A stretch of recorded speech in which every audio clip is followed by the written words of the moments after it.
Patrick Schulte. Good morning. You had a really strong game one, obviously. You have 4 saves in the first half. Just where was your confidence leaving that first game?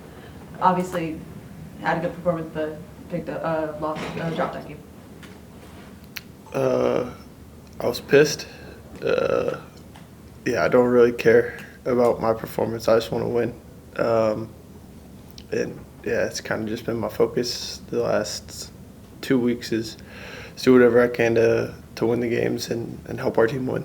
How tight were the margins in that game one with just the opportunities, the lack kind of opportunities you guys were getting offensively and just the chances they were getting? Yeah, I think it wasn't. Yeah, the margins are small. They're always small in playoff games and do or die games. You know, no one wants to make a mistake. No one wants to, give up a goal or concede a goal. And I think it was just, maybe the final pass, the final decision. The final action wasn't there in the first game, in game one. But for the most part, defensively we were good. Besides, one action, and that ultimately costed us. But yeah, we get to redeem ourselves and go back down there and yeah, hopefully can write our story, continue to write our story. Your action in goal was a little bit in game two. There was barely any possession for Cincinnati, but you still played a part in the passing game and something that your coach talked a lot about wanting to improve from game one to game two. Can you talk about your role in starting in those plays from the box and just setting the tone? Yeah, just trying to be as composed as possible.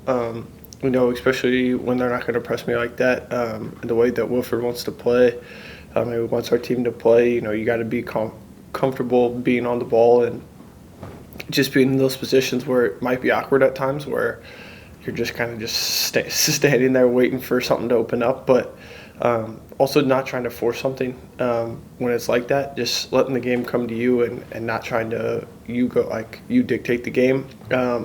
So. Yeah, it was just more so just kind of just being focused, being confident on the ball, and just kind of letting everything develop and not trying to force something, and yeah, ultimately give them a goal by trying to do something stupid. So yeah, first 2 games I'd say were similar, so it's going to be just kind of doing the same in game 3. And what emotions are you going to draw on for game 2? Are you going to draw on that game 1 being pissed, or the confidence that the whole team seemed to build from game 2? Hopefully both. Obviously a little bit of both to be, have that chip on your shoulder, but also know that we can go down there and we can get a result and not be scared of it. So yeah, just a little bit of both, but still having that chip on our shoulder that we don't just want to win this game, we want to win more. But we have to win this one first. So just kind of trying to stay level-headed with it all and just kind of just playing our game. Staying level-headed, is that a bit of a challenge given the fact that game 1 required so much from you in terms of standing on your head versus game 2, and now you have to kind of come back to reality? Hey, they've got some guys who want to finish plays. Yeah, for sure. It's always nice to have games like game 2, but I think game 1 was a testament of what they can do. So just as much as it is, just trying to be prepared to, like I said earlier, help the team win in any way possible.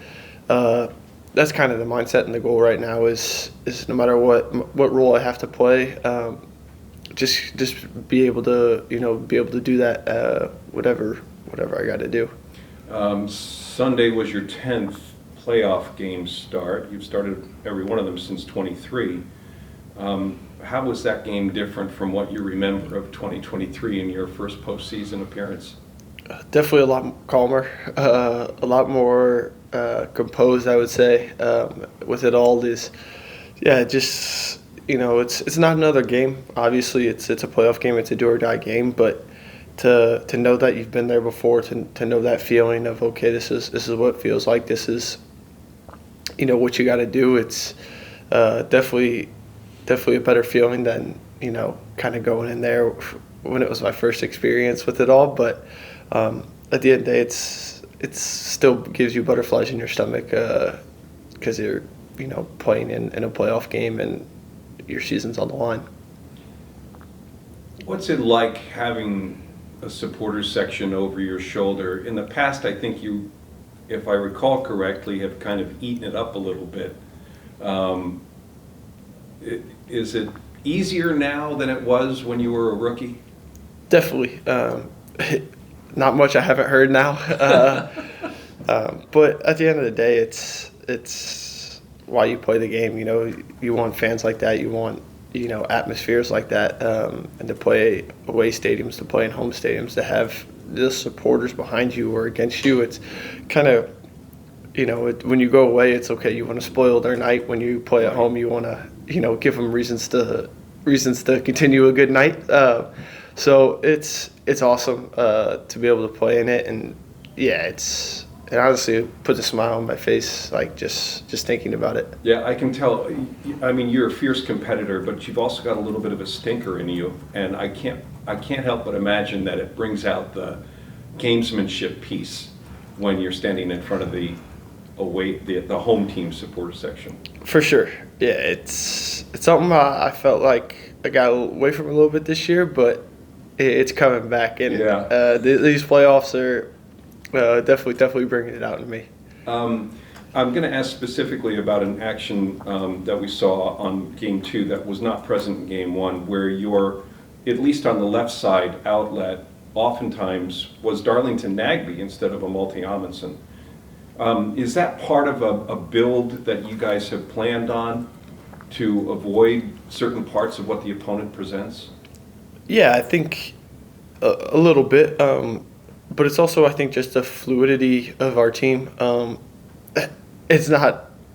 I was talking with the Apple TV and people the broadcasters yesterday, and they were asking about it, and it's just anyone could play anywhere on our team. We move throughout. You know, sometimes you see Malte out wide with Max and ahead of Max, and I think it's just the fluidity that Wilfred kind of gives our team, and gives the players to kind of move where they see fit, but to always have the shape that he kind of wants, just around the ball, to have numbers in case, you know, we do lose it, we can counter press right away. But yeah, I think it was just kind of, okay, Darlington shifted wide and Malte kind of slid up just to kind of fill the role, but there's also times where Darlington will slide high and Malte will slide in. So it's not like a set in stone picture, but yeah, it happened more times than not last game, but it seemed to work. So yeah. We'll see what happens this game. Very good. Thanks, Patrick. Well, Thanks, Patrick. thank you guys.